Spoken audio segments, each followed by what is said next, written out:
Hello नमस्कार दोस्तों, आप कैसे हैं? मैं अच्छा हूं। एक चीज़ आपसे शेयर करने का आज बड़ी इच्छा हो रही है कि हम 21वीं सदी के जिस पड़ाव पर और जिस युग पर आकर खड़े हैं, वह एक ऐसा युग है जिस युग में आमूल-चूल परिवर्तन की लहर चल पड़ी है। ये लहर तो समय के हिसाब से चलनी भी ज़रूरी है, चलनी भी चाहिए, समय की भी मांग है। लेकिन परिवर्तन के साथ साथ में कुछ चीज़ों का स्थायी रखना भी बहुत ज़रूरी हो जाता है। अक्सर हम आज के समय में देखते हैं कि बहुत पहले का जो एक ज़माना हुआ करता था, वो ज़माना धीरे धीरे लुप्त होता जा रहा है। वो सभ्यताएं, वो संस्कृतियां, वो दशाएं, वो दिशाएं, वो स्थितियां, वो परिस्थितियां, सब कुछ धीरे धीरे अपनी आँखों से ओझल होता जा रहा है। इसके पीछे के कारण क्या हो सकते हैं, क्या नहीं हो सकते हैं, यह एक अलग चर्चा का विषय है।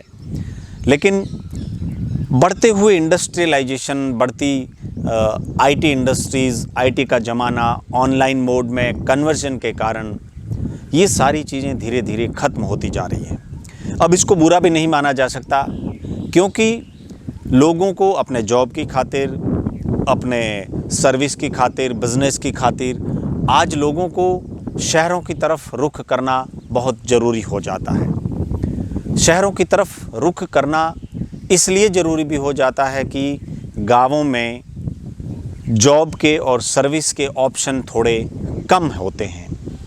वहाँ पर इंडस्ट्रियों का इतना बोलबाला नहीं होता है, इसलिए लोग शहरों की तरफ रुख करते हैं।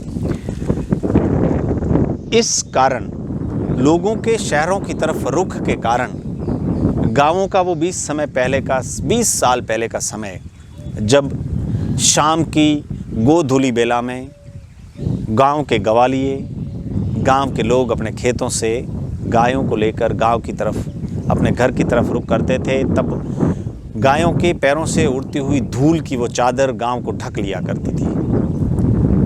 सुबह और शाम गांव में घर की चौखट के आगे बैठे बुजुर्ग आपसी बातों से हर किसी का मन मोह लिया करते थे। हेलो, राम राम दादा, राम राम भाई साहब के शब्दों से गूंजती वो गलियां हमें सुख का एहसास करवाती थी। लेकिन आज धीरे धीरे वो चीज़ें ख़त्म होती जा रही हैं।